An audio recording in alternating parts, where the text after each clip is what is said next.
इस वीडियो में आपको एक घर के बाहर गद्दार लिखा हुआ दिखाई देगा और यकीन मानिए ये घर उन हरभजन सिंह का है जो 2 बार तो उस भारतीय क्रिकेट टीम का हिस्सा रहे जिसने हमारे लिए वर्ल्ड कप जीता।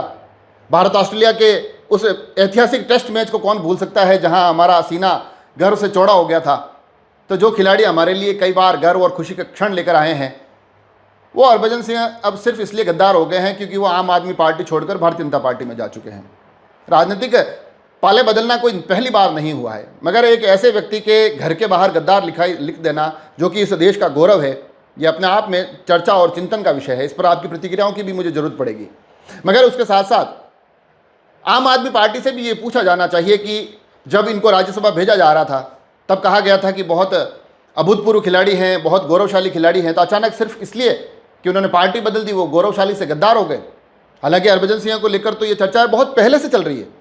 जब उन्होंने राम मंदिर बनने के बाद ये कहा था कि मैं तो दर्शन करने जाऊंगा चाहे कोई कुछ भी कहे, वहीं से चर्चाएं चलने लगी थी कि पार्टी लाइन से अलग हैं। तो अब ऐसे में ऐसे महत्वपूर्ण एक ऐसे व्यक्ति जिसने कि हर भारतीय को गौरवान्वित किया है, उसके बाहर गद्दार लिख लेना कितना जायज़ है। और सबसे पहला सवाल तो ये, कितने लोगों के घर के बाहर गद्दार लिखा गया है जिन्होंने पाले बदले।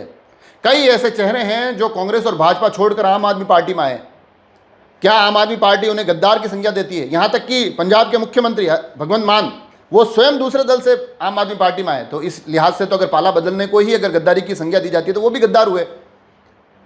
तो ऐसे में ये बहुत बड़ा और एक महत्वपूर्ण प्रश्न है कि इतने बेहतरीन खिलाड़ी के लिए उसके लिए इस प्रकार के शब्दों का इस्तेमाल करना, इस प्रकार की भाषा को लिख देना कितना जायज़ है। राजनीतिक विरोधाभास अपनी जगह सही है।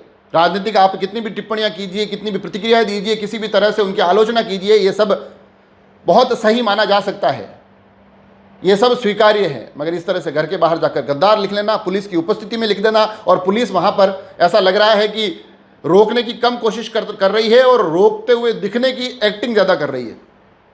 तो ये अपने आप में एक महत्वपूर्ण विषय है जिसको लेकर अब थोड़ा गंभीरता के साथ सोचा जाना चाहिए। आप लोगों की क्या प्रतिक्रिया यह भी मैं जानना चाहूँगा। साथ ही बेहतर तो ये होगा कि पंजाब सरकार ऐसा करने वालों के खिलाफ कड़ी कार्रवाई करे, क्योंकि हरभजन सिंह चाहे किसी भी दल में रहे, चाहे राजनीति में भी रहे या ना रहे, वो देश का गौरव तो हमेशा ही रहेंगे, इस बात से कोई इनकार नहीं कर सकता है। तो इस प्रकार की जो ये पूरा हुआ है, हालांकि दूसरों के बारे में क्या बातें हो रही है वो अलग विषय है, मगर हरभजन सिंह के लिए इस प्रकार के शब्द लिख लेना, इन्हें आप कैसे देखते हैं मैं जरूर जानना चाहूँगा। जुड़े रहें राजसमंद एक्सप्रेस से। धन्यवाद।